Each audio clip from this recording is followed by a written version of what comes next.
Hadirin sidang Jum'ah yang dimuliakan Allah, pada kesempatan khutbah kali ini saya ingin membahas momen di mana Rasulullah Shallallahu Alaihi Wasallam tidak bersedia untuk mensalatkan jenazah sahabat beliau.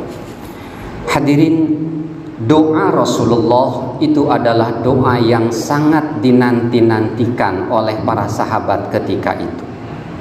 Ucapan salam Rasulullah, Assalamualaikum warahmatullahi wabarakatuh, itu adalah ucapan yang sangat dinantikan oleh sahabat. Karena apa? Karena doa Rasulullah adalah doa yang mustajabah. Doa seorang kekasih Allah, Sayyidul Anbiya wal Mursalin, pemimpin para nabi dan pemimpin para utusan. Pernah satu kejadian di mana merupakan salah satu mukjizat Rasulullah, bahwasanya salah satu mukjizat beliau itu ketika beliau berdoa itu sesuatu yang menurut kita mustahil itu terjadi. Suatu saat Rasulullah sedang berkhutbah Jumat, kemudian ada seseorang yang minta didoakan agar turun hujan. Mungkin diinterupsi ketika beliau sedang khutbah Jum'ah. Hal itu atau permintaan itu dikarenakan saat itu terjadi kekeringan. Maka kemudian Rasulullah Shallallahu Alaihi Wasallam langsung berdoa dan langsung seketika itu turun hujan yang deras terus menerus sampai hari Jumat berikutnya. Namun ada seseorang kemudian yang memberitahu Rasulullah, setelahnya 1 minggu terus-menerus hujan, kalau rumah-rumah telah rusak akibat hujan deras yang terus-menerus. Maka Rasulullah kemudian meminta kepada Allah agar hujan dialihkan ke sekeliling kota Madinah.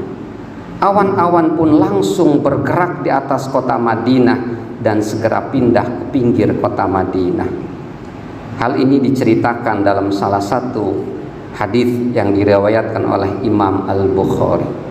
Itu salah satu bentuk wujud mustajabahnya doa Rasulullah. Ketika Rasulullah mensalatkan jenazah, dan kita tahu ketika mensalatkan jenazah ada doa yang luar biasa, Allahumma ighfir lahu warhamhu wa'afihi wa'fu anhu, kalau dia laki-laki mayitnya. Allahumma la tahrimna ajrahu wa la taftinna ba'dahu waghfir lana wa lahu. Itu adalah doa yang dipanjatkan ketika kita sholat jenazah, dan itu bersumber dari Rasulullah. Sehingga ketika Rasulullah mensalatkan jenazah seseorang, sangat mungkin orang itu kemudian diampuni oleh Allah, karena orang tersebut didoakan langsung oleh Rasulullah. Akan tetapi ada momen di mana Rasulullah tidak bersedia mensalatkan jenazah yang meninggal. Apa penyebabnya? Penyebab yang pertama diantaranya, jenazah yang meninggal tersebut mempunyai hutang. Ada sebuah hadis dari Salamah bin Al-Aqwa radhiyallahu anhu. Beliau, Salamah, berkata, kami pernah duduk di majelis dengan Rasulullah Sallallahu Alaihi Wasallam. Kemudian datanglah kepada beliau satu jenazah. Kemudian para sahabat orang-orang berkata, ya Rasulullah, kalau bahasa Jawanya, panjenengan diaturi untuk mensalati jenazah ini. Maka kemudian Rasulullah bertanya, apakah jenazah ini punya hutang? Para sahabat berkata tidak. Kemudian beliau bertanya kembali, apakah dia meninggalkan sesuatu? Para sahabat menjawab, tidak pula. Kemudian beliau menyalatkan jenazah tersebut karena dia tidak punya hutang si jenazah tersebut. Kemudian datang lagi jenazah yang lain kepada beliau Rasulullah. Lalu para sahabat pun meminta hal yang sama kepada Rasulullah untuk mensalati jenazah ini. Maka Rasulullah bertanya, apakah orang ini punya hutang? Dijawab para sahabat, ya, dia punya hutang. Kemudian beliau bertanya kembali, apakah dia meninggalkan sesuatu? Para sahabat menjawab, ada sebanyak 3 dinar. Maka beliau kemudian bersabda, salatilah saudaramu ini. Kemudian Abu Qatadah berkata, wahai Rasulullah, tadi konteksnya dia tidak mempunyai peninggalan apapun. Maka kemudian Rasulullah tidak bersedia untuk mensalatkan orang tersebut karena dia punya hutang dan tidak ada sesuatu yang ditinggalkan. Kemudian Abu Qatadah berkata, wahai Rasulullah, saya mohon engkau mensalati jenazah ini, nanti hutangnya saya yang akan membayar. Maka kemudian Rasulullah bersedia menyalatkan jenazah tersebut. Jadi momen pertama Rasulullah tidak bersedia untuk menyalatkan jenazah adalah ketika jenazah tersebut mempunyai hutang dan kemudian tidak mempunyai kekuatan untuk membayarnya.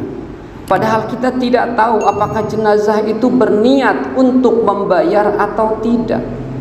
Apalagi mungkin ketika jenazah itu berhutang dan niat untuk menipu, tidak mau membayarnya, mungkin Rasulullah akan semakin tidak mau mensalatkan jenazah tersebut.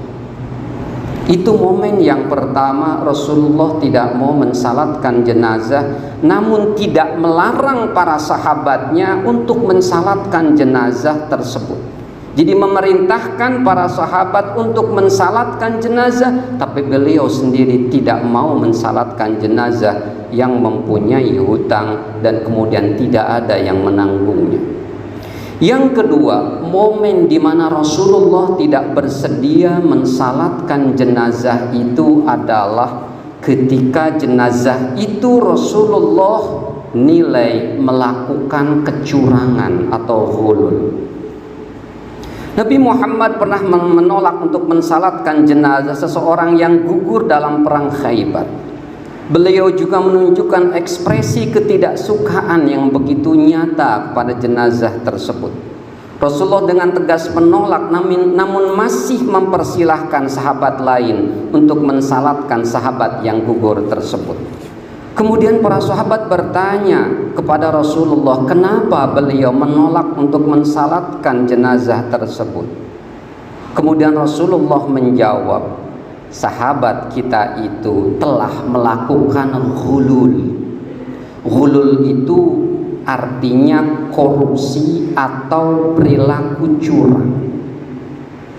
Ternyata setelah ditelusuri, sahabat yang gugur dalam perang Khaybar itu menyimpan manik-manik hasil rampasan yang belum dibagikan, yang nilainya sekitar 2 dirham, yang bila dikonversi dengan nilai rupiah saat ini sekitar 150.000. Jadi sahabat yang gugur di perang Khaybar ini berlaku curang dengan mengambil terlebih dahulu harta ghanimah yang belum dibagikan dengan pengharapan nanti dia bisa mendapatkan jatah double. Yang pertama dia ambil sebelum dibagikan, yang kedua dia akan dapatkan setelah mendapatkan pembagian yang resmi dari Rasulullah Sallallahu Alaihi Wasallam. Hadirin, 2 momen yang ditangkap dari beberapa hadis tentang keengganan Rasulullah Sallallahu Alaihi Wasallam dalam menyalatkan jenazah, dan itu merupakan sebuah kerugian besar bagi jenazah itu. Ketika si jenazah bertemu Rasulullah, tapi Rasulullah tidak bersedia menyalatkan, itu menjadi sebuah pelajaran bagi kita betapa pentingnya kita menjaga hukukul adamiyin atau hak-hak anak Adam. Sebagaimana baik pun, sebagaimana besar ibadah kita, ketika kita meninggal kemudian kita masih menyisakan beban hutang, atau kita masih menyimpan harta, dan harta itu adalah merupakan harta curian atau harta yang kita dapatkan dengan cara yang tidak halal, maka hal itu akan menjadi beban besar buat kita, meskipun harta itu kecil atau tidak sebegitu banyak. Ada hadis Rasulullah Sallallahu Alaihi Wasallam yang menegaskan hal di atas, yakni kata Nabi, man faraqa ruhal jasad wa huwa bari'un min thalathin dakhalal jannah minal kibari wal ghululi wad daini. Kata Nabi, barang siapa yang rohnya sudah terpisah dari jasad dan ia terbebas dari 3 perkara, maka ia masuk surga, maka ia akan masuk surga dengan mudah. Yang pertama, terbebas dari sombong. Yang kedua, terbebas dari ghulul atau perilaku menipu atau perilaku korupsi.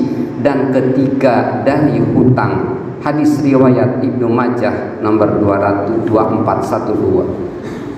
Ada lagi satu hadis yang cukup menohok dan buat kita mungkin rada bikin kaget. Orang yang mati syahid itu pahalanya luar biasa, keutamaannya luar biasa, dosanya diampuni. Akan tetapi dalam hadis dikatakan, yughfaru lisyahidi kullu dzanbin illa daina.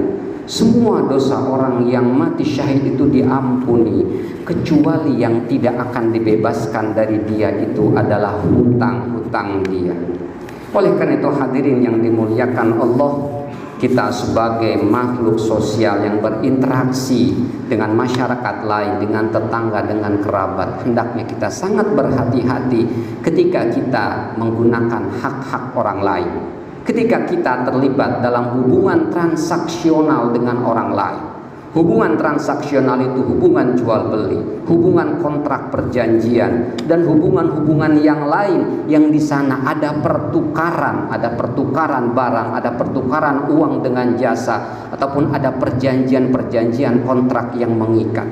Hendaknya kita laksanakan dengan penuh amanah. Ketika kita mungkin saat ini masih memiliki tanggungan hutang, maka berdoalah kepada Allah dan berupayalah sekeras mungkin untuk menutupi hutang tersebut. Mudah-mudahan ketika kita dicabut nyawa oleh malakul maut, ketika datang ajal tiba kepada kita, kita sudah terbebas dari hukukul adamiyin atau hak anak Adam, termasuk di dalamnya adalah hutang-hutang kita. Amin ya rabbal alamin.